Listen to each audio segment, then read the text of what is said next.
host, James. This is my co-host, Anthony. And tonight, I want to start diving into the epic, the creation myth, where it all begins. So, are you ready to talk about that, Anthony? As ready as I can be with the knowledge that I do have. Okay. Well, tell me the creation story as you understand it.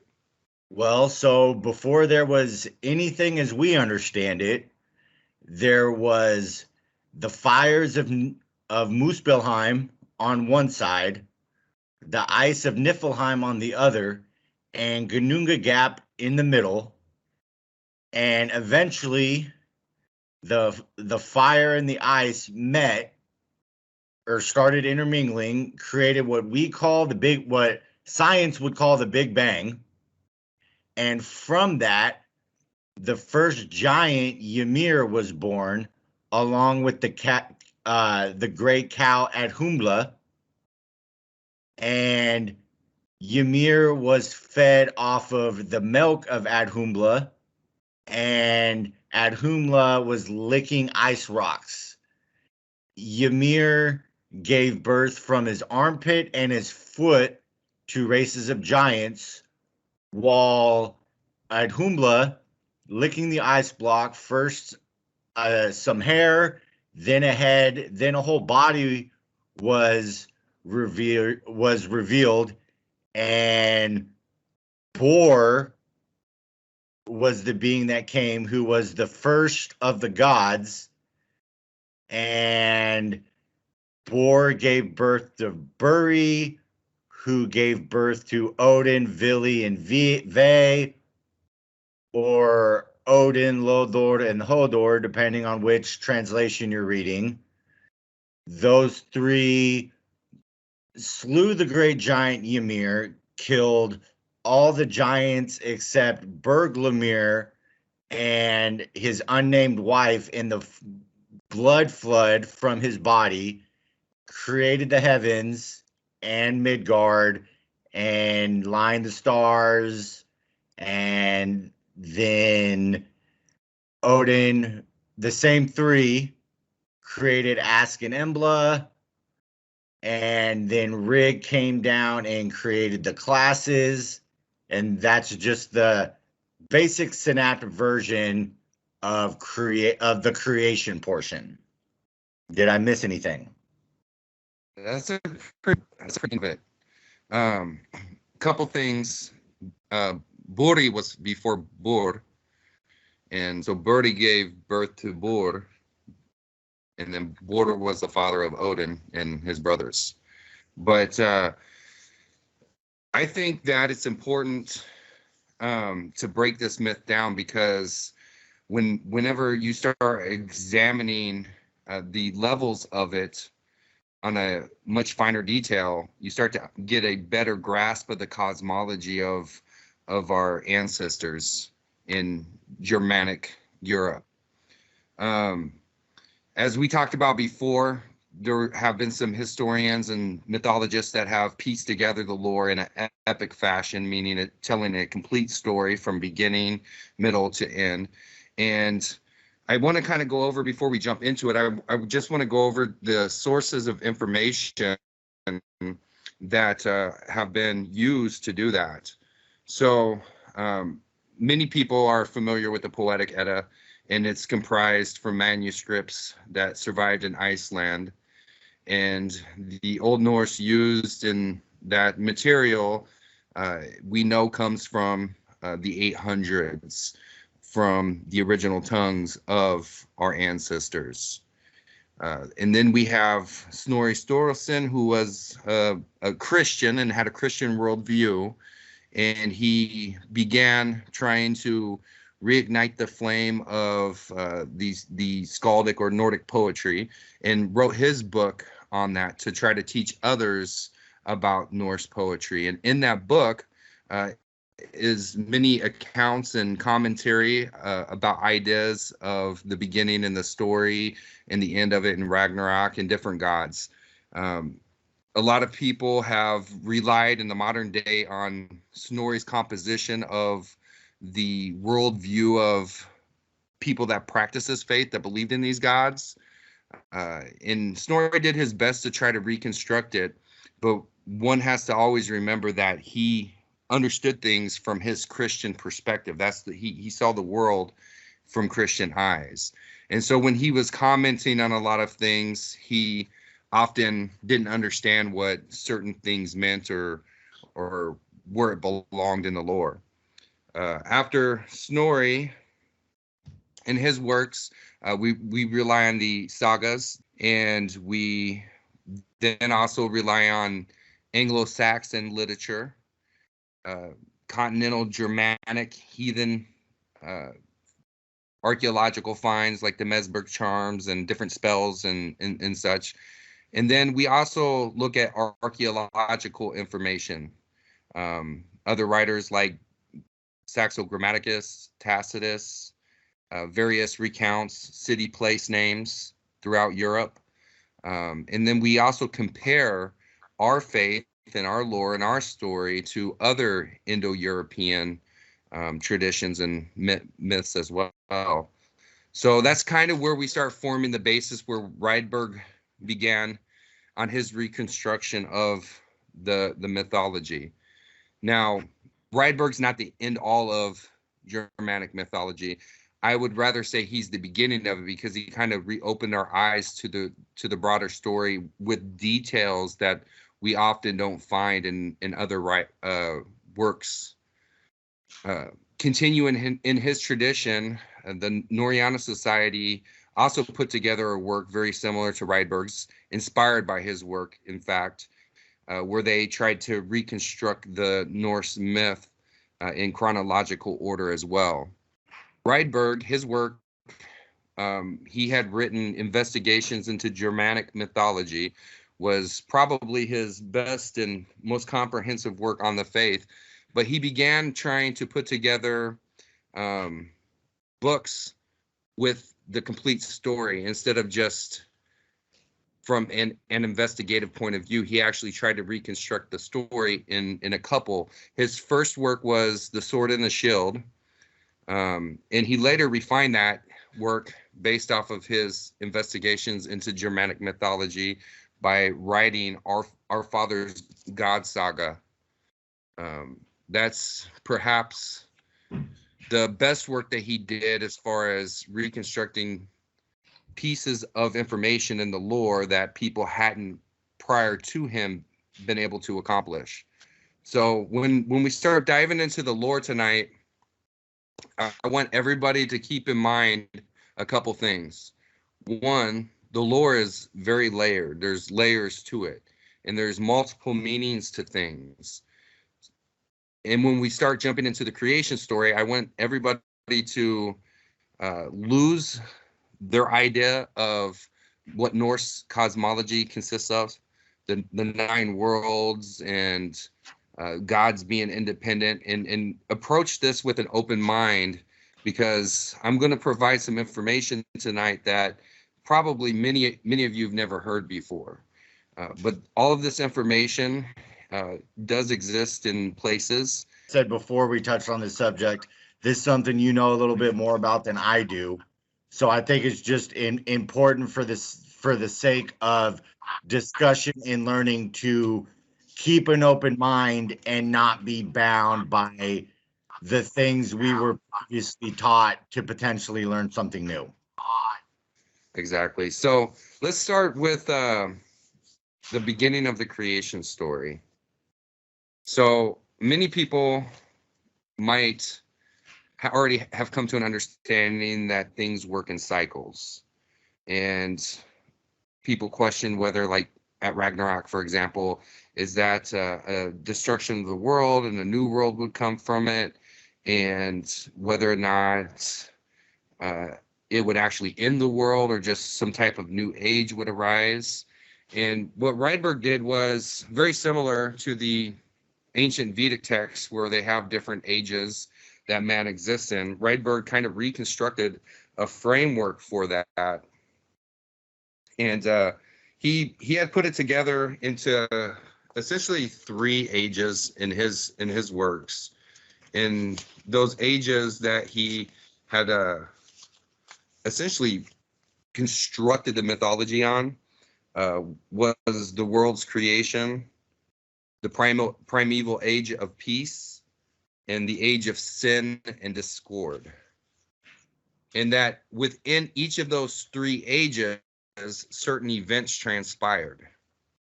So I know that a lot of people will probably have a problem with that word sin that Rydberg had written about. So I want to touch on that a little bit, because a lot of people think that our folk and our ancestors didn't believe in a concept of doing something bad and having consequences from it spiritually.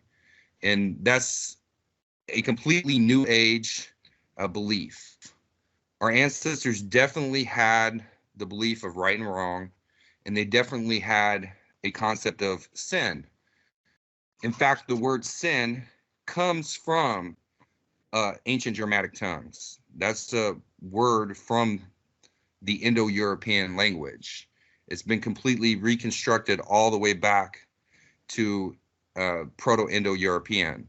So that right there lets us know that the word itself, the concept of what it represented, was an idea that our folk and our ancestors had. Now, I don't agree personally with Rydberg's, I guess, ages, that the epic periods that he had classified under everything under. And I think the Norrena Society in their Asatru Edda or Odinist Edda touched a little bit closer to the mark than what Rydberg had did in his work. Have you read the Asatru Edda yet? I actually just got a copy of it a couple days ago, and I'm like in the middle of the first chapter. So Okay. I have not officially read it all the way through yet. But I did just want to touch on the sin that you were talking about. Even if it wasn't our word, the fact that we had the fact that people were made outlaws for bad decisions, and the fact that there is a part of hell meant for people that have done certain things speaks to that there is a spiritual punishment for living in the wrong way. Whatever you want to call it, we have that concept. Well, a lot of people just feeling of, anything that adds morality or a code of law to it is automatically makes it Christian. When in fact, Christians, I believe, co-opted a lot from our folk, and that's how they were able to absorb our folk into their fold, per se. Yeah, well, I mean, I So, believe anyways, go ahead. I was going to say, well, just the fact that their place of damnation is called hell is a good starting point.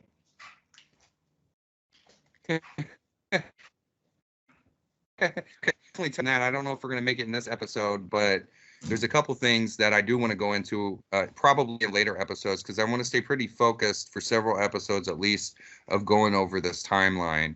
So in with the Asatru Edda, the Norrena Society broke the ages of man or history of the epic into 6 ages. What they called the Alder, which is essentially the Aurak age, the Gul Alder, which is the Golden Age, the Silver Alder, which is the Silver Age, the Copper Alder, which is the Copper Age, the Yarn Alder, which is the Iron Age, and the Volg Alder, which is the Wolf Age. Now, I don't necessarily know if those 6 ages are 100% correct. My intuition tells me that there is probably 9 ages. And the reason why, and we'll see this as we start breaking this lore down in the story of creation, is the numbers 3 and the numbers 9 are very sacred numbers to our folk and our ancestors. And as we are exploring the myths, we're going to see a constant repetition of sets of 3s. in sets of 9s. So I want everybody to pay attention to that. So with the creation myth, as we had talked about in the first episode, there are 3 points that begin the process. We have Ginnungagap, fires from Muspelheim, and the ice from Niflhel. And these start coming closer together. And from that, the ice begins melting, which causes a river to start flowing in Ginnungagap. There is a seed that was left over, according to our lore. And this seed sprouted and grew into the mighty ash tree, the mighty Yggdrasil. So I want to stop for a minute and just kind of point out that we at least for me, when I look at the story, I see the idea of the seed appearing as something that came before that left that seed. When wildfires happen and burn the trees, there are some trees where the only way their seeds sprout is from that fire, and then they get buried in the ground, and then the waters help them grow. So that's where my mind went when I first heard that. So the seed is obviously left over from something that existed prior to it.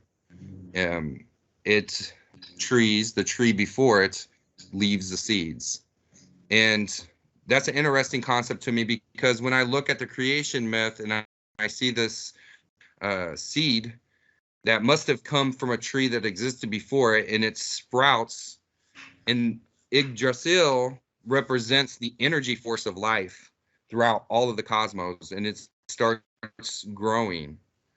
When in the myth, whenever the fires of Muspelheim and the ice of Niflheim meet, and they create 3 rivers. Again, the number 3.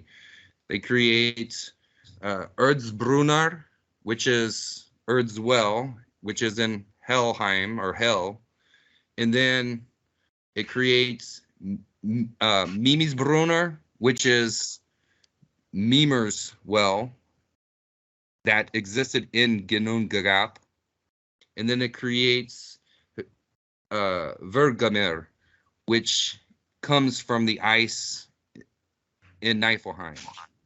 Again, a repetition of 3 wells. And then as the tree grows,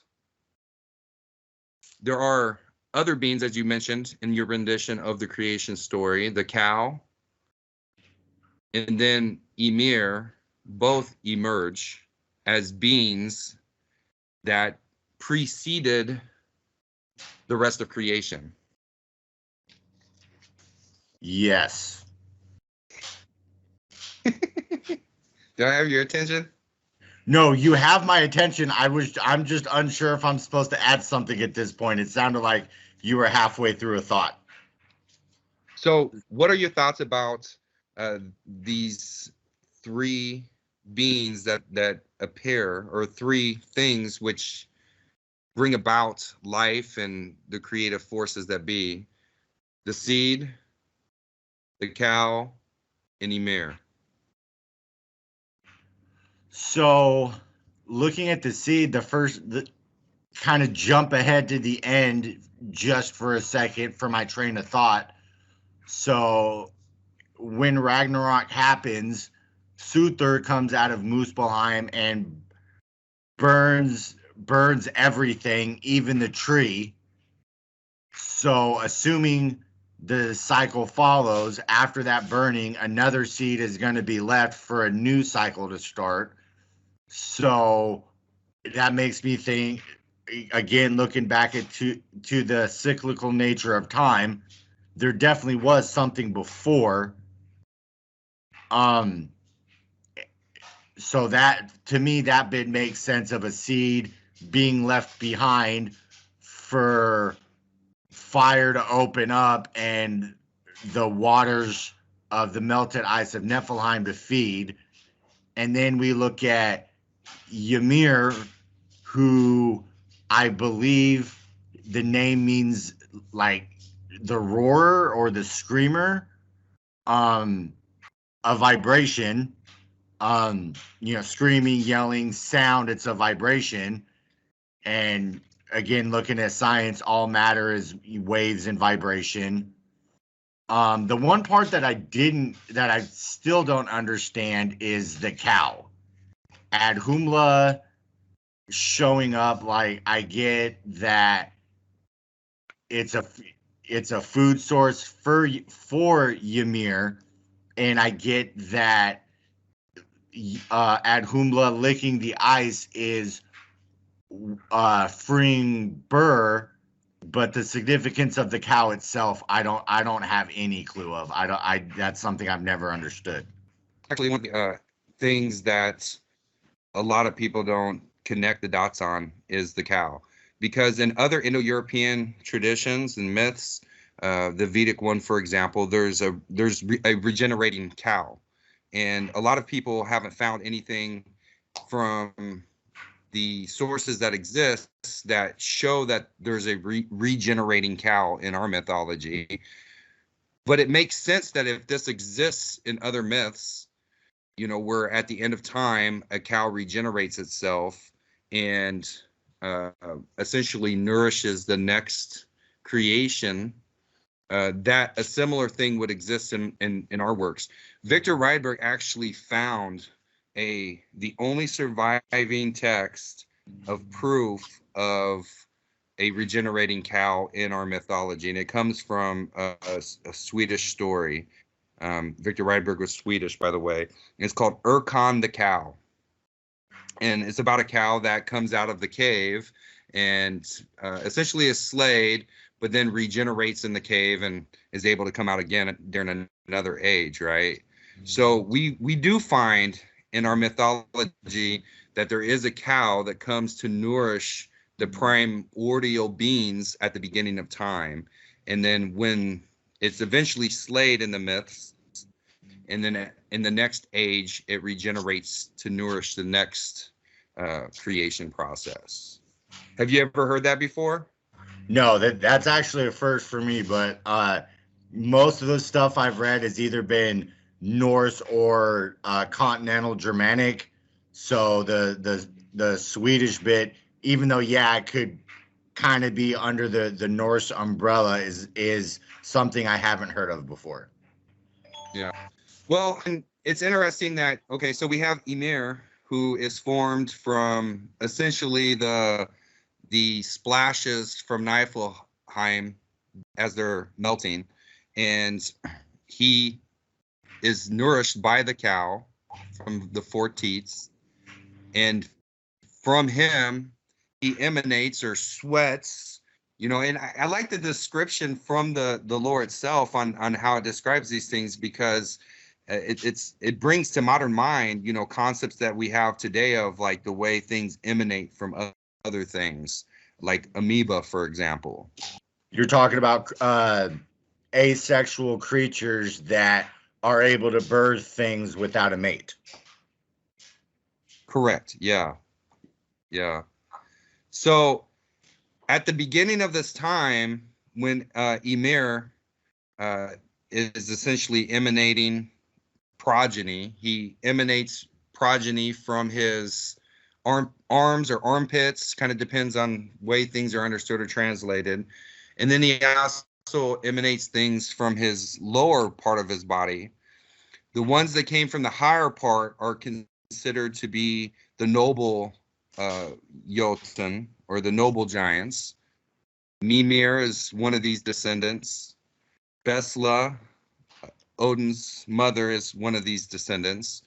But then we also have the cow, and we have the elements of salt and ice, where the cow is licking the salt in an action of friction, reveals a primordial being named Buri, who essentially is the first of the gods. And again, I like how this being is obviously pre-existent to the entire creation process, like it came from somewhere else. Yeah, because he was locked in ice, and Adhumla licking the friction of Adhumla licking the ice melted it away, and this being was already there. Yeah. But And in it's that from that being, okay, so this is important. Go over that again. I was just going to say, just to finish that, but it also begs the question: where did he come from? If he was already there, locked in presumably the ice of Niflheim, how did he get there? And if we look at Ragnarok, know that at the end of time, when Surtur destroys everything with the flame, that there are 9 gods that survive Ragnarok to go on to the next creation. And then Honir becomes the mead stirrer, and he brings forth back life. I forget the Norse names, but they translate to life and the love of life. Two humans are hidden within the tree, and they come out after everything's all said and done. Leaf and Leaf Tracer. That bit just sticks out because at the start of this cycle, there are no humans in the tree that come out. Right, right. So as we read the descriptions of the tree of Yggdrasil, we know that the souls, it breeds life, and that's what life comes from. So this is important too, because it all ties together with like the folk soul and where it originates from, and the importance of like tracing your patrilineal lines, because at the very beginning, when all of this happens, the Lord tells us that they're emerged from the wells, or emerged from the caves, or emerged from Jormungand, 3 Norns, 3 Dices of fate. And we know that those to be Urd, Verdandi, and Skuld. You know, Urd being recognized as the Norn of the past, and then Verdandi, the present, and then Skuld, the future. So we have the well in Urd's Brunner in Helheim, Urd's well. And then we have in Ginnungagap, where it stood, we have Mimir's Brunner, Mimir's well. And then we have in the north, Gilmer. So in my mind, esoterically, I see a representation of the past, the future, or the past, the present, and the future. And at Mimir's Brunner, that's where Mimir goes every day during this creation process. After he emanates, he goes to Mimir's Brunner, and he drinks from the well every day and becomes the guardian of the well. As this is happening, Buri gives birth to Bur. Buri becomes very fertile by also drinking the milk from a doula. Birth to Bur. Bur binds with Besla, marries with her, produces Odin, his brother Honir, and Lothar. By the way, Vili and Ve is a title, which Snorri is who put that as their names, but that's not actually their names. Those were titles that they were given. Oh, okay. So during the creation process, after Odin and his brothers are born, they essentially are given over to Mimir and brought up under the tutelage of Mimir, who drinks from the well every day, which is the well of wisdom. And during their tutelage, you know, all of the brothers wanted to drink from the well, but they had to prove themselves worthy to be able to do so. So at this exact same time period of creation, not necessarily in this specific order, but we have the Norn Erd that gives the prophecy to Odin of everything that's going to happen. And that's where the poem Voluspa from. And this is the prophecy that's given to Odin about all the things that are going to happen. So to change these things, as Odin was growing, he went on the search for knowledge to try to change the course of events. But before he could drink from the well, he had to prove himself worthy. And that's when he hung himself from the tree for 9 days and 9 nights and sacrificed himself, pierced himself with a spear, traded his eye for a drink from the well and for an understanding of the runes. That's when he was allowed to drink, and he was given the wit, and essentially he excelled past his brothers during this period of time, and he was given authority over his brothers because he was the most promising one of Mimir's students. Now, Mimir, in the meantime, gives to Mimir is the guardian of Mimir's well, so none can drink from this. But while this is going on, Mimir is also having children and progeny as well. Many of the elven lines come from him. And we know that, for example, the Vanir come from Honor. Some scholars speculate that maybe Loder produced some of the Vanir gods as well. But I'm of the opinion that Loder also was one of the progenitors of the elven lines as well, which gets into a whole nother theory of mine, and I don't really want to go into it too much on here. But essentially, the elves are allowed to actually drink from the well. You following me? I am following you. I'm just listening because this is a lot of stuff that I don't have much insight on. I was also just thinking of to touch on the Norns for a second. So I forget exactly where I read it, but you talked about Erd, Verdandi, and Skold, meaning past, present, and future. And I heard that at first too, but I forget where I read it. But didn't our ancestors have essentially a twofold perspective on time, with the past and the present being so interwoven you couldn't distinguish between the two?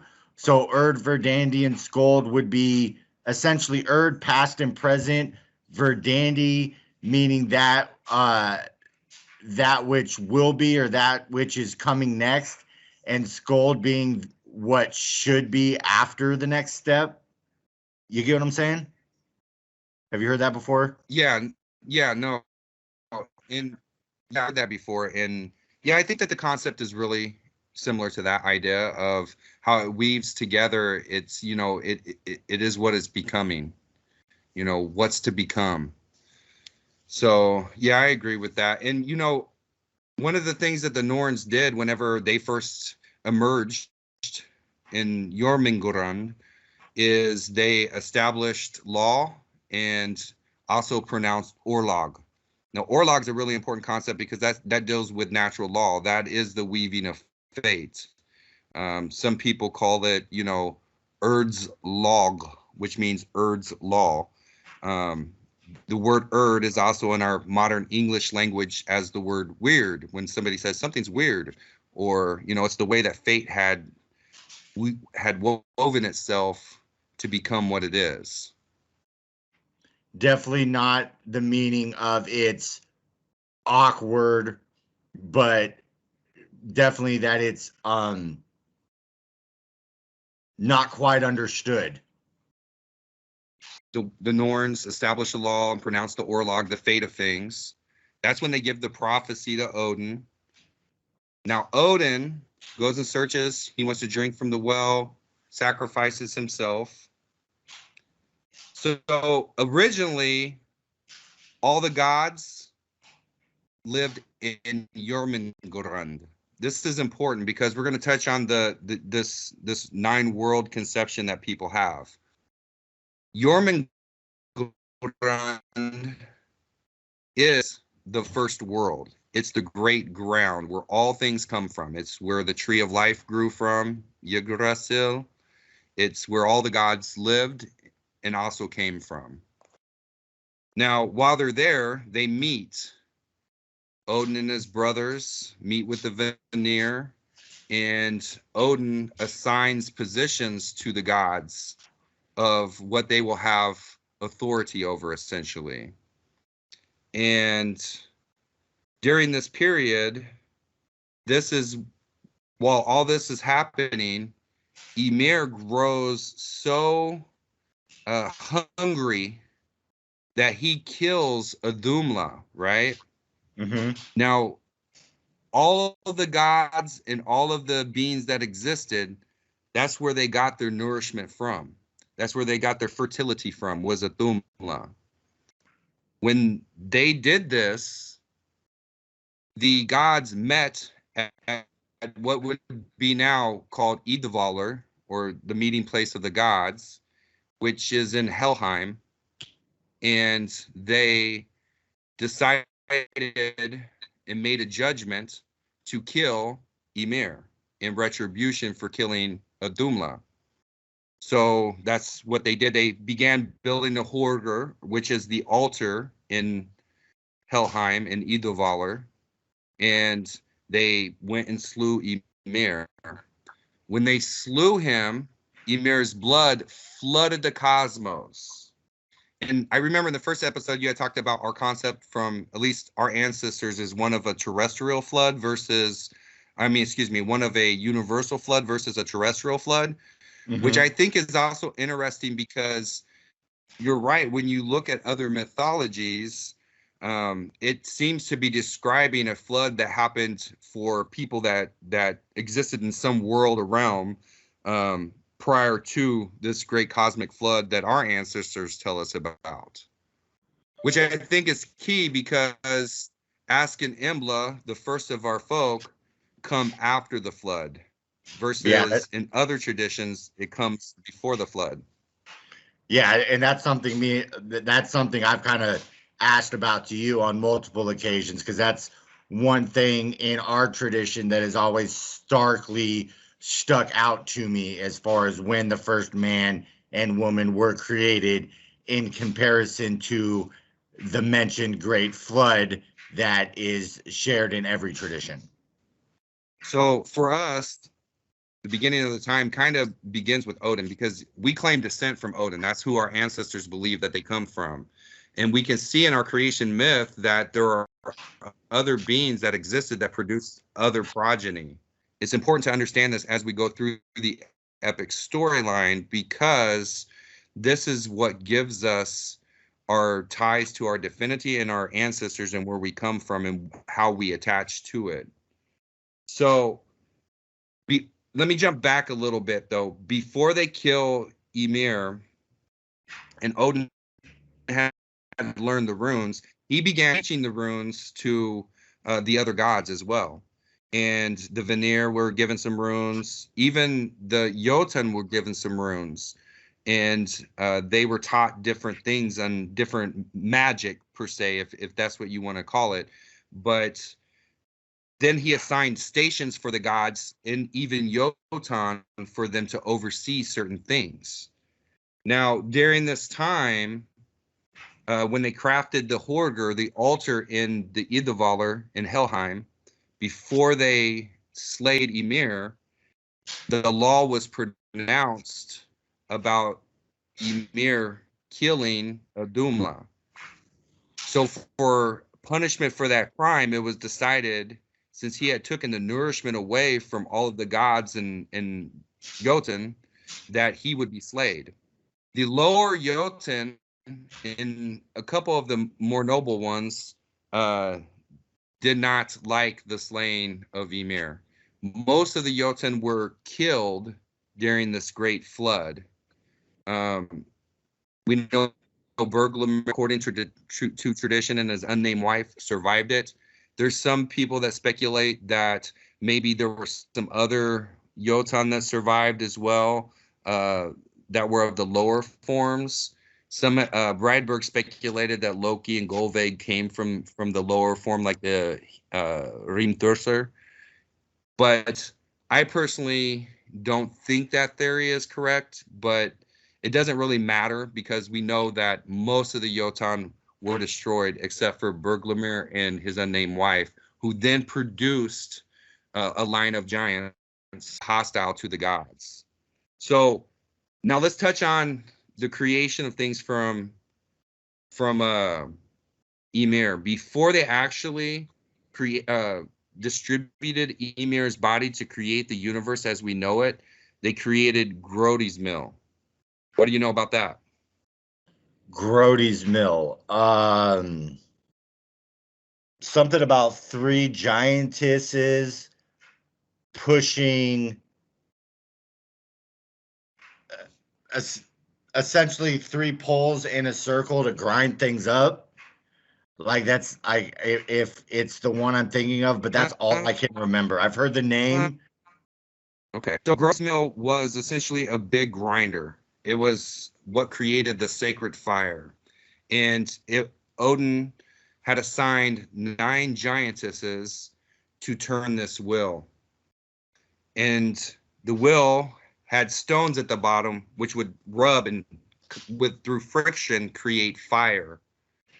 And this is where the god Heimdall comes from. Now, Heimdall is born from this most pure fire because there's other types of fires that existed, obviously, Muspelheim and such, but this process created the most purest of fires.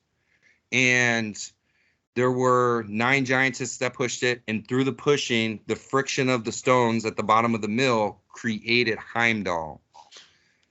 This was at the very edge of Jormungand and what would later become Midgard.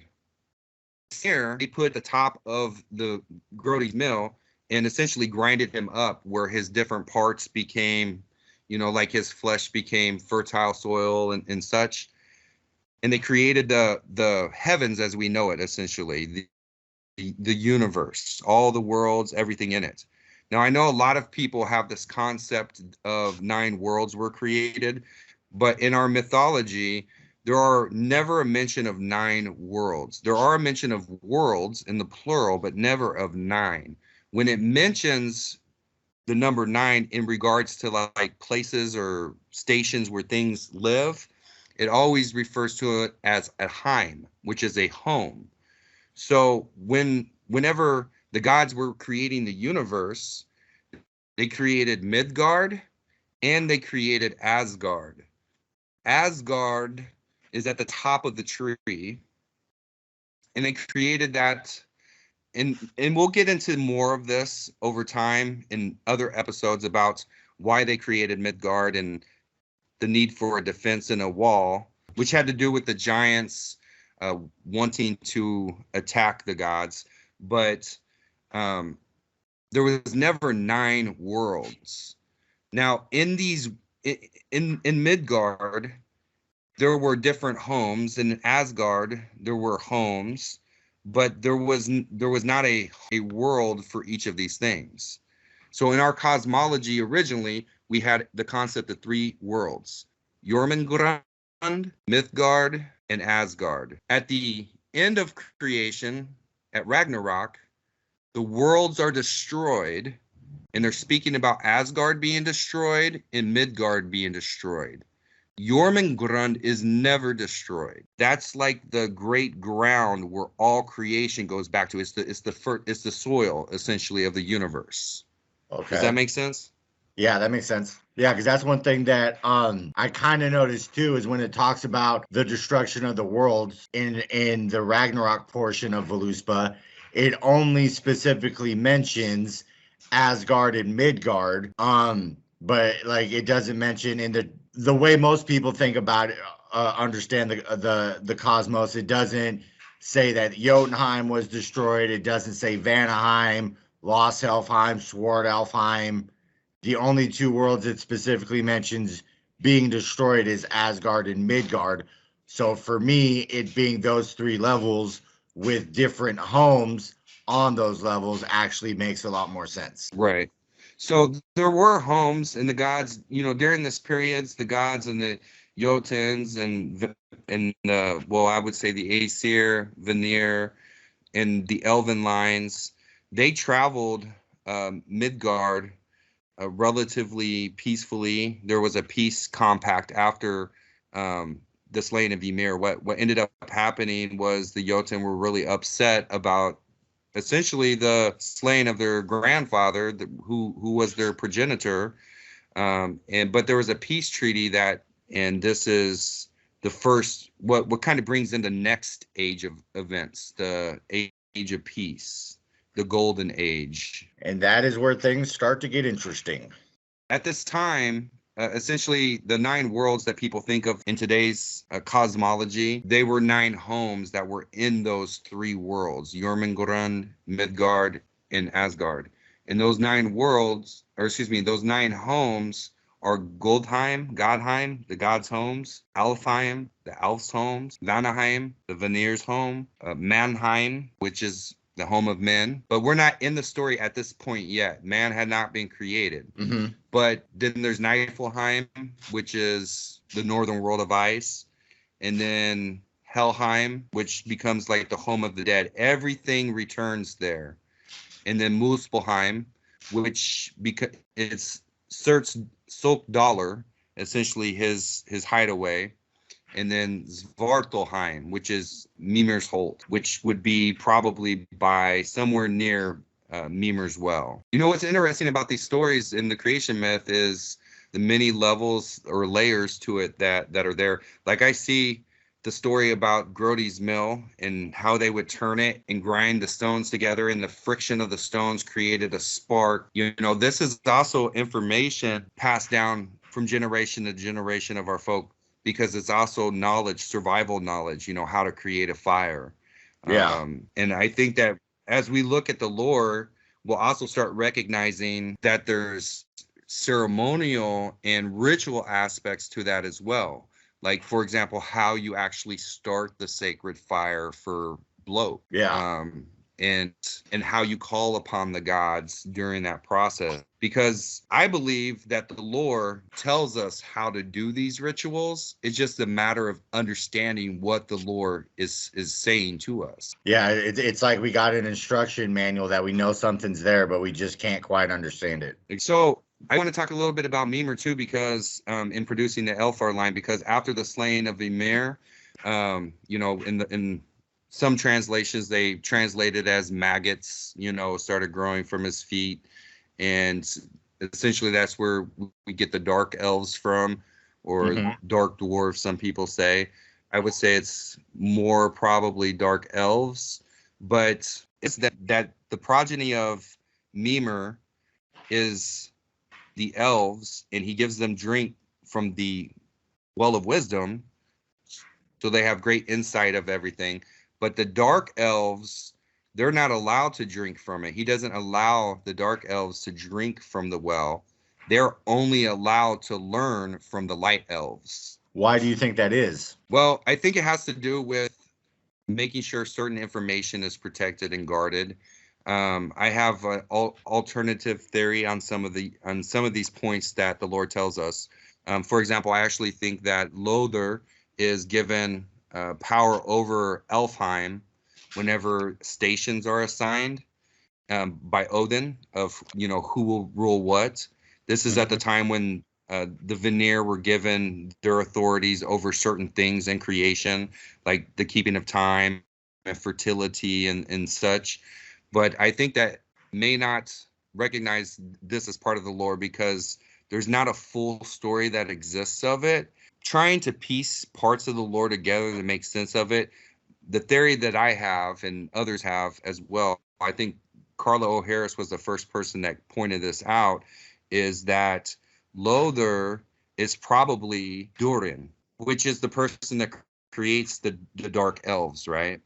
Yeah. And that Lother eventually is missing from the lore because there's some type of hidden event that happened that's not fully understood. When we look at the transitions of events, we can see that most likely Lother became jealous of Odin, his brother, because he excelled in the tutelage of Mimir and was given a drink from the well, right? Yeah. And so there's a passage where it's speculated where Lother actually tries to steal the sacred mead, tries to steal authority of the well. And so we can see in later events in the mythology that Freyr, for example, is given authority over Elfheim. He's given Elfheim as a tooth gift, had his positions removed at some point because it makes sense that if he was the overseer of Alfheim, and then Alfheim was later given as a tooth gift to Freyr, that at some point the overseer of Alfheim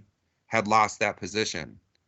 Yeah. And so it's a reasonable conclusion that with the disappearance of Loder from the lore, that he is perhaps Durin. And we have to remember, because there's a lot of names that get thrown around in Norse mythology, is a lot of times there were multiple names for one being. So it's really easy when you see different names said to think that they're different beings, but that's not actually always true. Yeah, well, and you see a taste of this in Alvis Small. I forget all the specific names, but when Thor is asking Alvis questions, when Alvis answered, it's said that it's always the gods called the sky this, the men called the sun that, elves called the moon this, the people in hell called something that. So there's always different names for the same thing for different beings. So in our lore, which is talking about everything, it would make sense that all these names from all these different beings are going to be in there and kind of be intertwined depending on who they're talking about. Right. I'm trying to find it to give specific examples because Yeah. I can't remember every word, but I remember that being the essence of the myth, of that specific myth.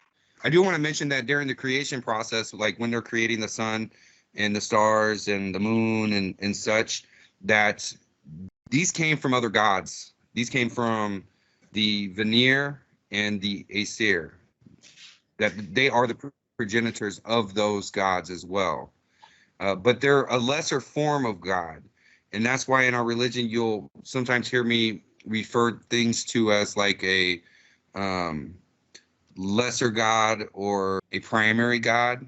Yeah, that not quite like when we think of a demigod as far as like the Greek concept, but there being higher and lower levels of divinity, of prominence of divinity. Similar to that, except for like with a demagogue, it's, you know, part God. Some things that are created from tools and elves and dwarves and gods, and these things originate from them. They are the creator. So like when we speak of like the All Father, you know, that he's the father of all, that he is the progenitor of most everything that exists that we know. Now there are other creators as well that created things like the elves and the dwarves overseeing, were given authority of certain things, but this all took place by Odin's command Yeah. at the very first meeting at the Idavalar. So even if Odin didn't directly create something, his role as king of the gods, or even just the fact that he created something that then created something else, is why he's the All Father. Well, yeah, I mean, but he did directly create things. I think all of this is important when you break down Norse and creation myth, because it gives us an explanation of why we call Odin the All Father, how he's related to us as a folk, as a people, and why it's important on how we trace our ancestry.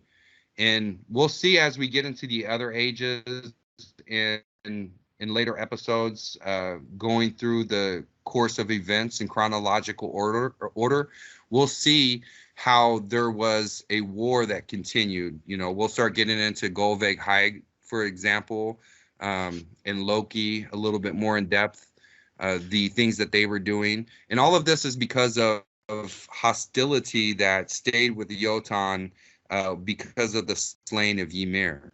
But Ymir committed the crime by killing the cow, Adumla. He Yeah. killed the nourishment of the gods. Somebody kills your kin, it to most it wouldn't really matter the reason why.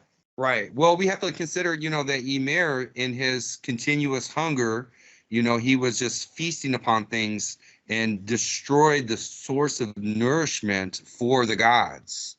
Yeah. No, I mean like the punishment absolutely fitted the crime. I'm just speaking from the why they would hold on to that hostility. What's going to be interesting is when we start getting into the next age in the next episode, the golden age, because we're going to start talking about like the creation of man and how the Jotun, after the killing of Ymir, a peace treaty that was signed, as I mentioned earlier, but there was also hostages that were exchanged between the tribes. Mm-hmm. And this is when Golveig Hyde comes into the story. Also when the person Loki appears as well.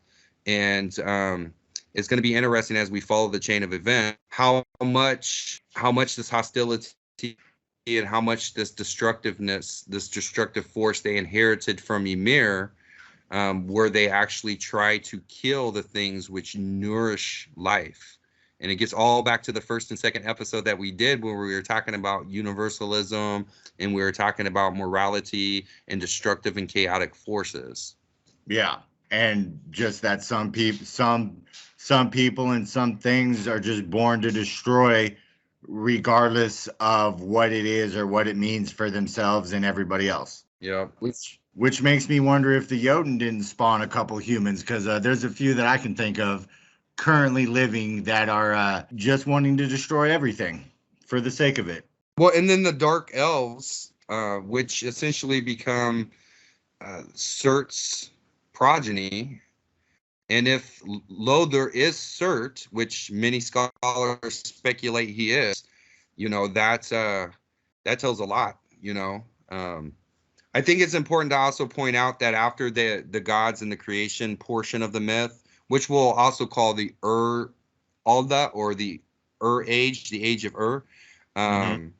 I think it's also to point out that after they created all of the worlds, Midgard and Asgard, and then assigned, like planets and stars and suns and such, that after they did that, they went to Idavalar in the Thing City.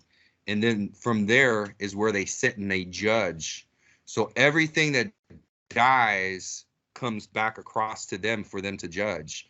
And that judgment is called Earth's judgment. Another thing I want to bring up before we end this episode too is also about how Earth's well essentially contains the souls of our folk. In Helheim, Gimli, for example, that when we die, it's a belief that our souls go there, and that with the tree of Yggdrasil, that the leaves and the fruit that it produces are the souls and the beings that come into Midgard, or into the worlds of the universe that we know. Okay. Because if Erd represents the past, I think this is an important, like, esoteric understanding maybe to have of the creation story, is that if Erd in her well, it's the past, and it provides warmth and strength, that looking to the past is what brings the foundations of the future or the present to be. Like everything that the universe in the tree of Yggdrasil is firmly rooted in, the three great roots of Yggdrasil that run to the three wells, that it pulls from the past, it pulls from the present, and it also feeds into and pulls from the future as well. All right, ladies and gentlemen, well, this has been The Sacred Stew. I am Anthony. My co-host is James, and we'll see you next time. Have a good one.